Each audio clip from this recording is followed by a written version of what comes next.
কাকা কি অবস্থা, ভালো আছো? এই তো কাকা আছি ভালো। হ্যাঁ ভালো তো থাকবে, ব্যবসা বাণিজ্য ভালো না? যাই হোক, আমরা 16 ডিসেম্বর উপলক্ষে খেচুই পাকাম, কিছু টাকা টাকা দাও।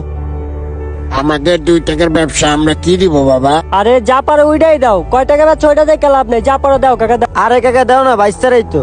আচ্ছা চল কাকা, যা দিস আলহামদুলিল্লাহ, চল। ঠিক আছে কাকা, আল্লাহ হাফেজ। আল্লাহ হাফেজ খিচুড়ি কাকা। খেতে যান কিন্তু। এখন ওই দোকানটায় চল। ঠিক আছে চল। কি হো কাকা, ভালো আছেন? এখন শুনেন, আমরা তো ওই যে 16 ডিসেম্বর উপলক্ষে খিচুড়ি পাকাতে চেয়েছিলাম, বুঝছেন? কিছু টাকা টাকা দেন কাকা। বাবা এখনকার ব্যবসা বাণিজ্য অবস্থা ভালো না, এর ভিতরে তোমরা এসে 16 ডিসেম্বরের চাঁদা নিতে, আমি তো দিতে পারবো এই না। না, কি কোন চাঁদা চাঁদা দিতে পারতাম না, যেটা পান উড়াই দেন। কি কথা আছে? হ, হ, হ। যা পান উড়াই দেন, দেন দেন। বাবা সত্যি ব্যবসা বাণিজ্য অবস্থা আরে ভালো না। কত পারবেন আপনি? 500 না পান 400 দেন।